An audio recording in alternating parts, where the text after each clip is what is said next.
There are now close to 100,000 people waiting for kidneys. In this country, we do about 12 to 13,000 transplants a year. Of those 12 to 13,000, probably 8 to 9,000 are cadaveric. Unfortunately, the wait time for deceased donor kidney transplant in our region is between 4 and 6 years. There is a significant risk of death while these patients are on dialysis waiting for transplant. So the sooner we can get them transplanted, the better their long-term outcomes will be. If they can get a living donor, the quality of that kidney is much better because of the testing that we do with all the living donors. We know that that's a very good kidney and that it's going to last a long time. A living donor is far superior to a deceased donor. Number one, we only accept people who are in outstanding health. And number two, the organs tend to be fresher when we put them in, so they're in better shape. Kidneys from people who have died typically stay on ice for a period of time, and we believe that period of ice time causes the organ to deteriorate a bit. The other benefit is we know that kidneys that are transplanted from living donors do much better, both in the short term and the long term.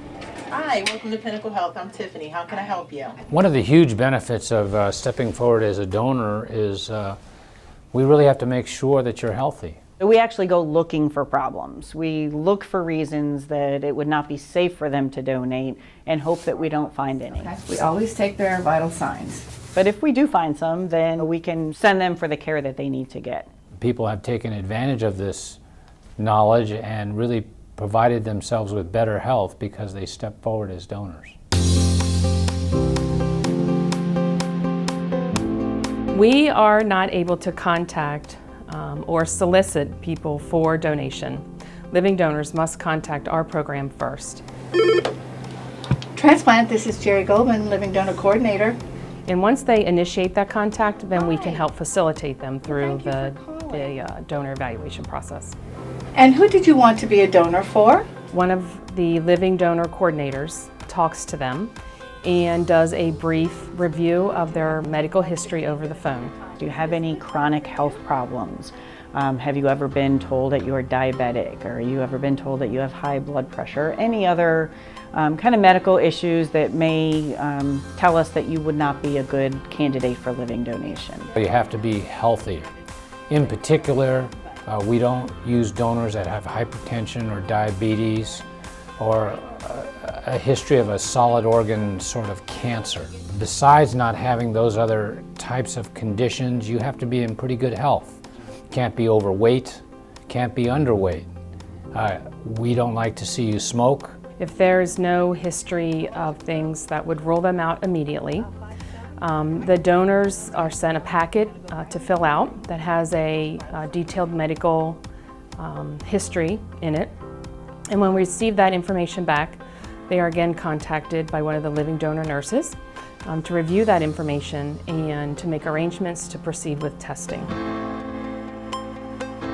The testing can include blood draws, urine collections, and as they progress through the testing, they can become a little more complex. Things like CT scans and what we call a glow fill test to actually look for their kidney function.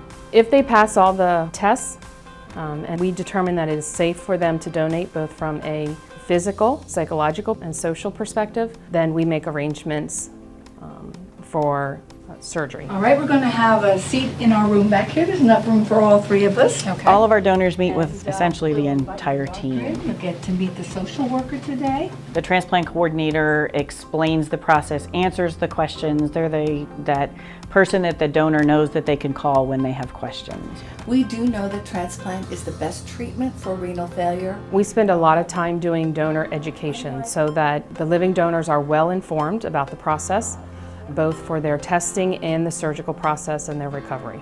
But post-transplant, you'll need that support. Our social workers make sure that they have all the pieces in place so that, you know, if they're going to be off work for 3 weeks, 4 weeks, have you thought about who's going to take care of the kids, who's going to take care of the dogs, you know, all those things that you need to do, because your life goes on And we want to make sure that you're just prepared for that at the time of surgery.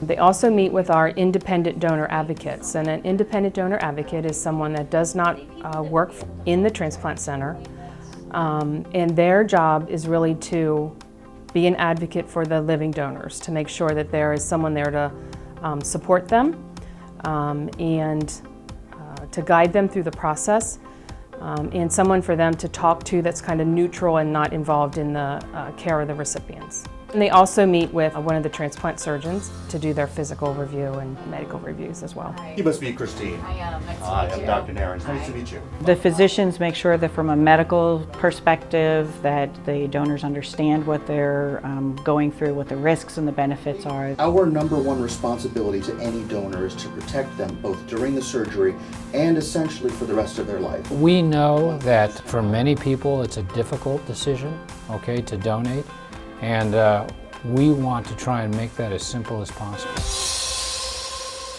There are some other little things that we do ask you. When I started in transplant, if someone called and they were blood type incompatible, we would say, I'm sorry, thank you very much for what you've considered doing, but we can't go any farther.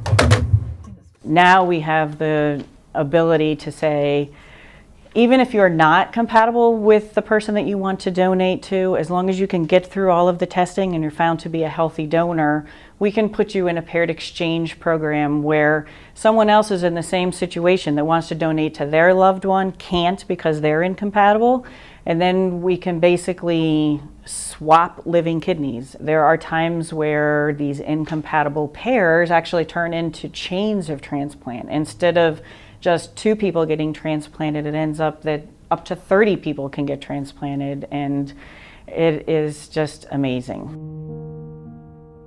My name's Steve Turner. Back in April of 2010, I donated a kidney through PinnacleHealth's transplant program.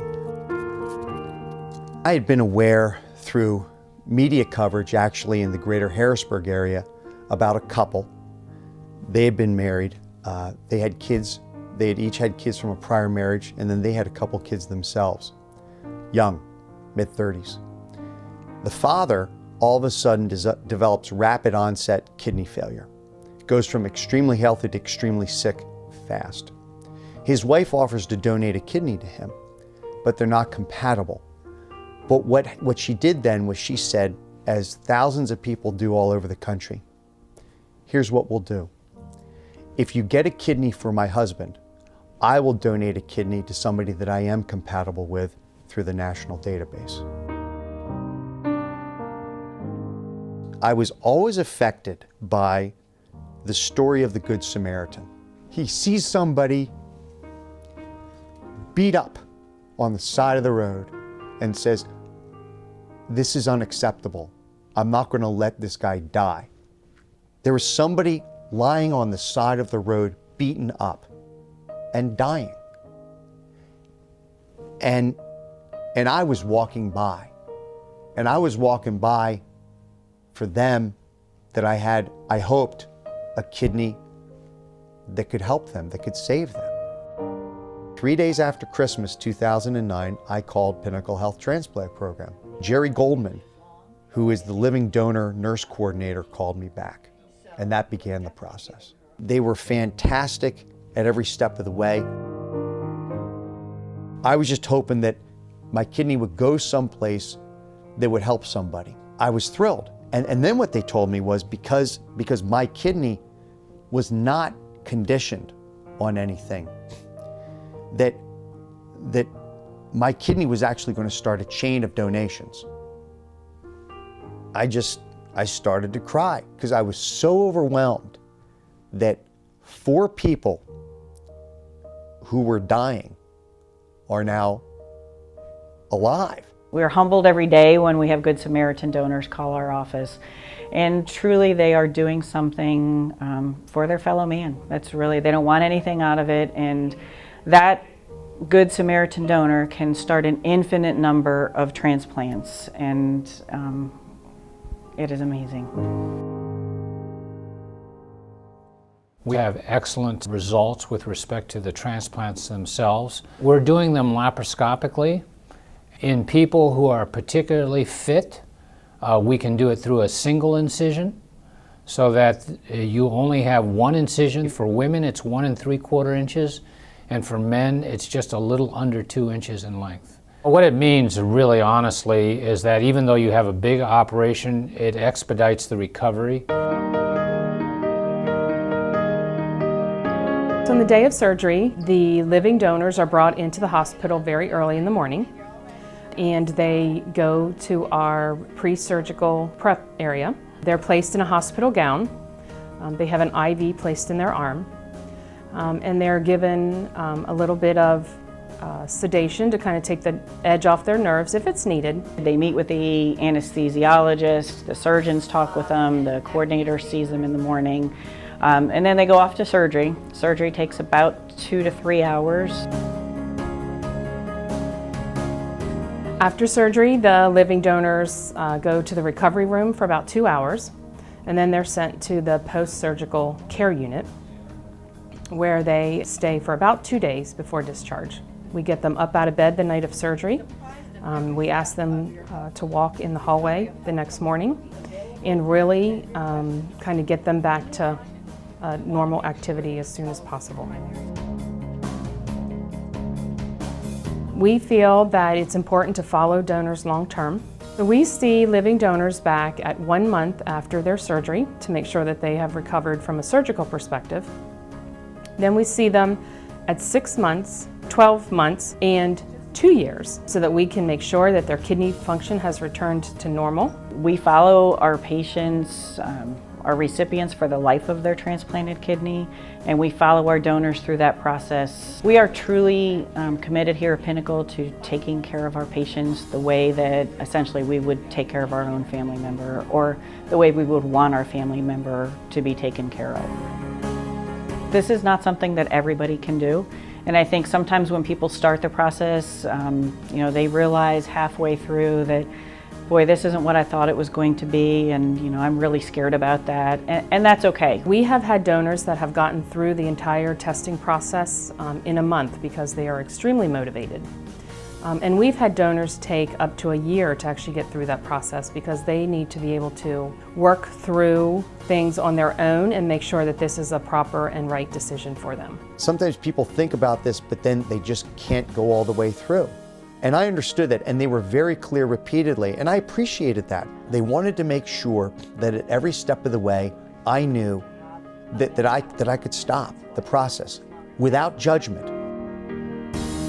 My donors are absolutely my favorite people in the world. Every donor that I have renews my faith in mankind because, these are people who are really giving something they don't have to give at all.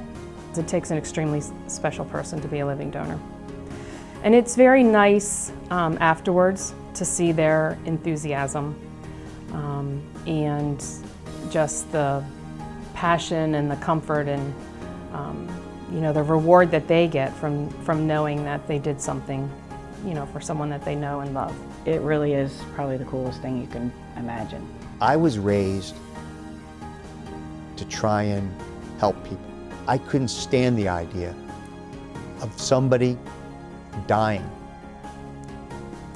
effectively in front of my eyes and me not being able to try and do something about it. If somebody like me can do it, then anybody can do it.